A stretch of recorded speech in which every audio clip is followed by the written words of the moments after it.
So ఇంకొక point sir, Gyanvapi అయిపోయింది, రామ్ మందిర్ అయిపోయింది, మథుర మేబీ యోగి ఆదిత్యనాథ్ గారు ఆయన తెల్లారులేస్తే మథుర సైడ్ ఇషారాలు ఇస్తా ఉంటారు. Correct. After all this how BJP seeing South India? మళ్ళీ I think I said this before also, సౌత్ ఇండియాలో బీజేపీకి ఒక ఒక ఒక ఒక బ్యారియర్ ఉంది. ఒకటి Dravidian barrier which Annamalai is trying to break. Time పడుతుంది. ఏదో వచ్చే ఎలక్షన్ లో 20 సీట్లు గెలవలేరు. ఒక సీటు 2 సీట్లు గెలిస్తే పెద్దది. నెక్స్ట్ కేరళ.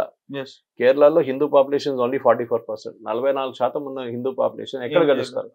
దాంట్లో బీజేపీకి కొన్ని కాన్స్టిట్యున్సీలో నేను అనలైజ్ చేసిన ప్రకారం లాస్ట్ ఎలక్షన్ లో 24 నుంచి 16, కొన్ని కాన్స్టిట్యున్సీ లో 7% ఓట్లే వచ్చినాయి. Hindu community itself is divided. Communist కోటేస్తారు, కాంగ్రెస్ కోటేస్తారు, బీజేపీ కోటేస్తారు.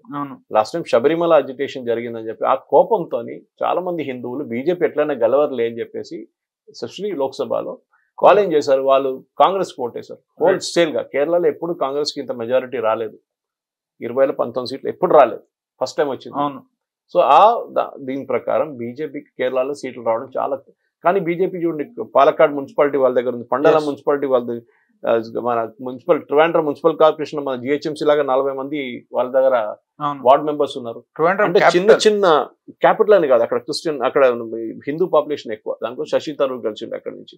సో అట్లాంటి హిందూ పాపులేషన్ మెజారిటీ ఉన్న కాసర్గోడ్ ఒకటి, పాలక్కాడ్ ఒకటి, ట్రివాండ్రం ఒకటి. ఈ కాన్స్టిట్యున్సీలో బీజేపీ కొంచెం అక్కడిక్కడ గెలవచ్చు. కానీ లోక్సభ గెలవడం టఫ్. అసెంబ్లీలో ఒకటే సీట్ ఉండేది దీనికన్నా ముందు, రెండు అసెంబ్లీస్ ముందు. అది నేమం అని చెప్పి ట్రివాండ్రం సబబ్ ఉండే, అది కూడా ఓడిపోయారు. ఓ రాజగోపాల్ గారు ఉండాలి. సో బీజేపీకి అక్కడ గెలవడం సౌత్ లో అంటే ఇంపాసిబుల్.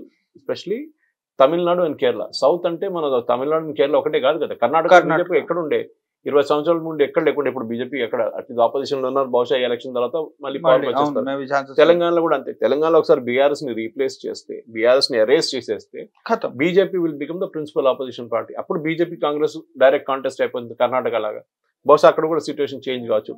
ఆంధ్ర వైపు కూడా అంతే కదా. ఆంధ్ర వైపు చెప్పలేము, ఒక మేబీ ఆఫ్టర్ 10-15 ఇయర్స్ ఆంధ్రాలో కూడా మారిపోవచ్చు సిచ్యువేషన్. అక్కడ లోకల్ లీడర్షిప్ డెవలప్ చేయాలి బీజేపీ, చాలా ఇంపార్టెంట్.